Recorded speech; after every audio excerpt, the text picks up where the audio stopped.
Hello, lovely people. Hope you're having a great week, but for those of us who are having a tough one, they're unavoidable. They happen. Remember, tough times make us tougher, so just smell the flowers and cool the soup.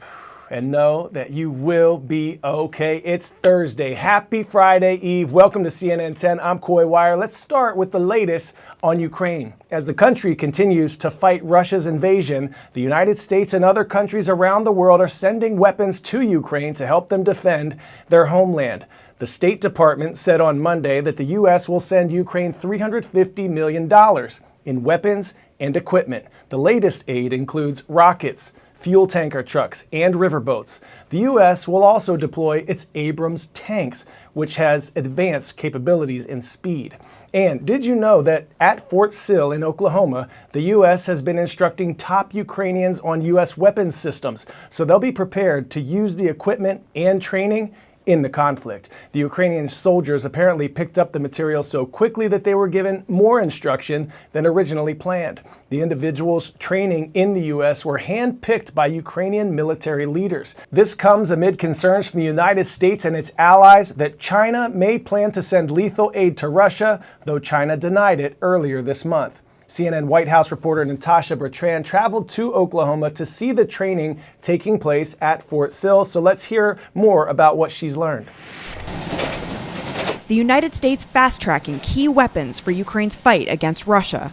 Heavy U.S. tanks now set to be deployed to the country faster than originally planned. DoD, in close coordination with Ukraine, has made the decision to provide the M1A1 variant of the Abrams tank, which will enable us to significantly expedite delivery timelines and deliver this important capability to Ukraine by the fall of this year. Patriot missile defense systems also due to arrive in Ukraine in the coming weeks, defense officials told CNN, much sooner than anticipated. They're wrapping up training on things like the Patriot air defense system. I mean, we're doing everything we can to make sure that they're ready as best they can be for these critical weeks and months ahead. CNN was invited to observe the Patriot training here in Fort Sill, Oklahoma, where 65 Ukrainian soldiers ages 19 to 67 have been undergoing an intensive 10-week training course on the Patriot systems. Here you can see behind me a decommissioned system much like the one the Ukrainians will be using once they get back to their home country. Our assessment is that the Ukrainian soldiers are impressive and absolutely a quick study due to their extensive air defense knowledge and experience in a combat zone. It was easier, though never easy, for them to grasp the Patriot system operations and maintenance concepts. But the stakes are so high that CNN was not allowed to film or photograph the training, an effort to protect the Ukrainians who will be back on the front lines in just a matter of weeks, and to shield the U.S. from blowback from Moscow. U.S. officials emphasizing that the Patriots are purely defensive and not a threat to Russia. It's a point defense system. It's got to be placed in a location that is defending a target like a capital city, Kyiv, or a port city like Odessa. So this is not a weapon system that can be moved around on the battlefield based on changing threats. The systems will, however, help defend Ukraine against near daily missile barrages by Russia, and will now likely be on the battlefield in time to support a looming Ukrainian counteroffensive. What did Zelensky say when I met him in Kyiv? He said, "Help us win quickly." It's exactly what he said when he visited Washington, D.C. recently. And it's even what Secretary Austin said.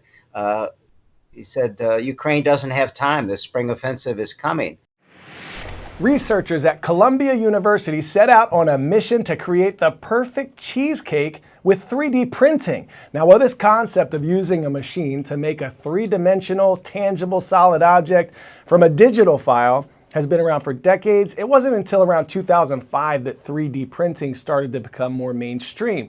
Let's see how these scientists fared in their quest to create the perfect cheesecake using a printer. Something tells me that in the future, many of us are going to be reminiscent about the halcyon days when our food was made with a human's touch. The general principle here is as soon as you kind of touch software with an industry, you don't really go back. Jonathan Blutinger and his team at Columbia's Creative Machines Lab attempted over and over and over to make that very satisfying cheesecake using a 3D printer. The results were terrible, until they realized cheesecake's creamy soft texture required some rethinking. To back up, 3D printed food has been around for years. You can find companies working on candies, sugar decorations, and pancakes. One California company, Sugar Lab, has treats you can purchase right now for around $20. But at Columbia University, the researchers were dealing with something that's pretty, well, mushy. We didn't really think about the rheology of jelly and banana being so soft and kind of mushy that it kind of just crumbled as soon as the graham cracker paste kind of created a ceiling on top of it. So it was kind of it was a sobering experience. If they could figure it out, this technology could give cooks greater control over nutrition and calorie counts. And 3D printing cuts down on human handling, which minimizes potential contamination. After a few more tries, they discovered the tricks that worked. So then we quickly started to think and try to create little walls and kind of little pockets to hold some of these softer ingredients. We got to a point that was pretty exciting. The now well-structured cheesecake just needed a finishing touch. In this case, the added flair was one that separates Columbia from their 3D printing counterparts. Luttinger used a touch of laser cooking that toasted the top with exacting precision, not found in any other cooking appliance. And the taste? Because the ingredients were packed together, you can really taste each ingredient in waves.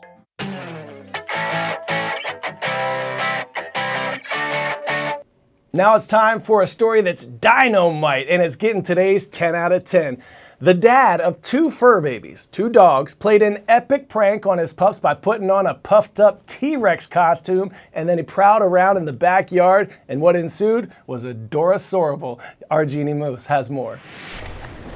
A mere glimpse of green, some sort of alien being out in the backyard, and these 2 boxers, brother and sister, go nuts.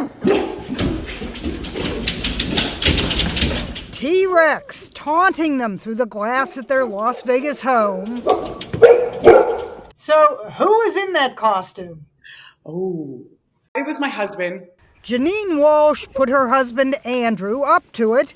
Nico and Stella were wary at first, but got bolder and bolder. Janine could barely stifle her laughter.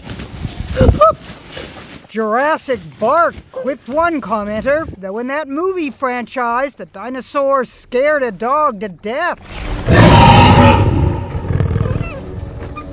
But Nico and Stella were fearless.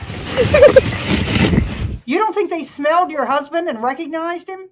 At first, they didn't. I could tell at first they had no idea what it was. These are dogs not afraid to rumble with a Roomba. No. Their pursuit of the T-Rex lasted about a minute before he went down for the count. Janine says her husband wasn't scared. Andrew has rolled around with the dogs before, minus the dino suit. Finally, Janine stopped laughing long enough to ask, "Are you okay?" The boxers didn't bite, but they made holes. This is where Nico then decided he wanted to dive inside of it and get my husband. At least, unlike the dinosaurs, her husband didn't go extinct. Are you alive?